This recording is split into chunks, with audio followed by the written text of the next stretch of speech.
Welcome friends. आज हम चर्चा करेंगे एक बहुत ही रिलेवेंट सवाल पे। कहीं भी मैं जा रहा हूँ आज की तारीख में तो एक ही सवाल पूछा जा रहा है, सभी जगह एक ही चर्चा है कि ये जो मंदी का दौर है ये कब तक चलेगा। दोस्तों, मेरा टेक है कि ये मंदी का दौर कम से कम 2024 के मध्य तक चलेगा। मैं आपको बताता हूँ मैं ऐसा क्यों सोचता हूँ। हम इसको थोड़ा सा जियोपॉलिटिकल सिचुएशन से समझते हैं। इस वक्त 2023 और 24 में किन किन कंट्रीज़ में इलेक्शंस हैं। मुख्य कंट्रीज़ गिना रहा हूँ। यूएस में है, यूके में है, जर्मनी, ऑस्ट्रेलिया, टर्की। ये मुख्य कंट्रीज हैं। इंडिया में तो है ही। ये सारे जो इलेक्शंस हैं, इन इलेक्शंस की वजह से सारे जितने भी देश की पॉलिटिकल पार्टीज़, जितने भी कंट्रीज़ के नेता, उन सब का जो ध्यान है वो इस बात पे है कि कैसे इलेक्शन को जीता जाए। हम लोग जानते हैं कि इलेक्शन दो तरीक़ों से जीते जाते हैं, दो कारणों से वोट पड़ते हैं। एक होता है भय, दूसरा होता है सपने बेचकर। इस वक्त जो वर्ल्ड वाइड स्थिति है, इकोनॉमी की स्थिति है, पॉलिटिकल सिचुएशन है, कहीं पे भी सपने बेचना संभव नहीं है। इसलिए इस वक्त हर कंट्री का जो नेता है और हर कंट्री की जो पॉलिटिकल पार्टीज़ है जो इलेक्शन जीतना चाहती हैं, वो डर बेचेंगी। पड़ोसी का डर, इकोनॉमी का डर, न्यूक्लियर वॉर का डर का माहौल बनाया जाएगा, जिससे कि जो भी एग्जिस्टिंग पार्टीज़ हैं वो फिर से जीत के आ सके। क्योंकि जब भी डर का माहौल होता है तो अक्सर बड़ा चेंजेस नहीं आते हैं। जो पब्लिक होती है वो एग्जिस्टिंग गवर्नमेंट को ही सपोर्ट करती है। दूसरी ओर चाइना के अंदर हम लोग देखेंगे कि बहुत बड़ा हाउसिंग जो एक प्रॉब्लम चल रही है कि बहुत ज़्यादा हाउस ओवर सप्लाई हो गए और उनको तोड़ना पड़ रहा है। बैंक के जो ऋण हैं वो डिफ़ॉल्ट कर रहे हैं। पब्लिक अनरेस्ट है जिसको दबा दिया गया है। ऐसे में जो चाइना के प्रेसिडेंट हैं वो अपनी पार्टी के अंदर भी विरोध झेल रहे हैं और देश में भी विरोध झेल रहे हैं। ऐसे में उनका जो सपना है कि मैं वहाँ का सबसे बड़ा नेता बन के उभरूँ चाइना का, all time in the history, वो कहीं ना कहीं उनका धक्का लग रहा है। तो उसको पकड़ मजबूत करने के लिए वहाँ हर तरीके के हथकंडे अपनाए जा रहे हैं कि जैसे कि पब्लिक को दबाया जा सके, इस मूवमेंट को दबाया जा सके। और इसके अंदर जो माहौल है वो बिज़नेस के योग्य बिल्कुल भी नहीं है।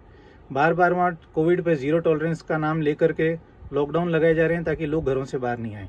ऐसे में इकोनॉमी बाहर नहीं आ सकती।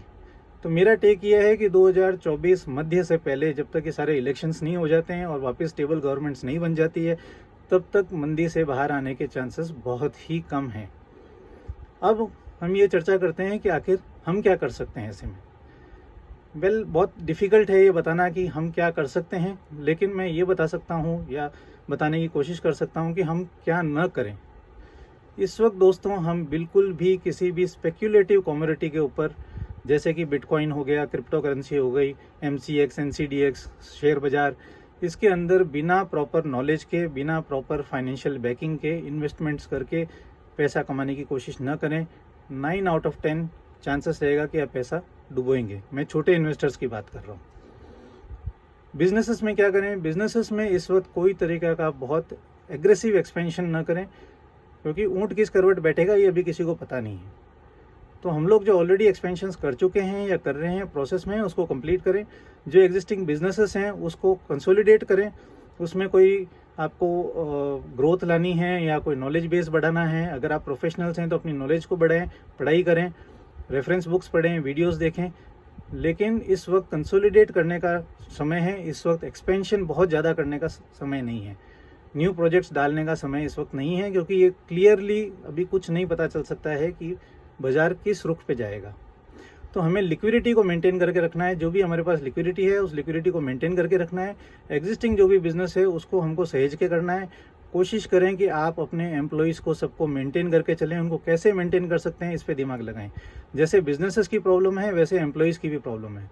उनके भी घर चलने हैं, उनके घर में भी चूल्हा जलेगा। तो बहुत इंपॉर्टेंट है कि हम ये देखें कि कैसे हम उनको स्टेबिलिटी दे सकते हैं। उनके साथ बैठ के बात करें, सिचुएशंस को डिस्कस करें, कुनबे को संभाल के रखें। ये बहुत इंपॉर्टेंट है, क्योंकि 2024 या 25 जो भी एक टाइम होगा जब भी वापस से बाज़ार उठेगा, हमें ये सब चीज़ें फिर से चाहिएगी। कभी भी कोई भी मंदी या तेज़ी परमानेंट नहीं होती है, एक साइकिल है। तो इस वक्त हम उस साइकिल के लोअर एंड की तरफ जा रहे हैं। इस वक्त सब एक दूसरे का हाथ पकड़ के रखें और अपने एक्ट्स को बराबर करके रखें। इतना ही मैं कह सकता हूँ।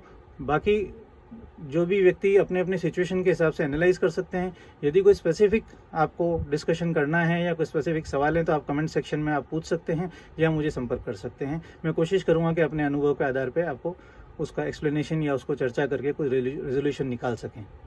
इतना ही कहना चाहता हूँ दोस्तों। अगर आपको वीडियो पसंद आए तो प्लीज़ लाइक और सब्सक्राइब करें और शेयर करें। Thank you so much. See you in the next video. Bye.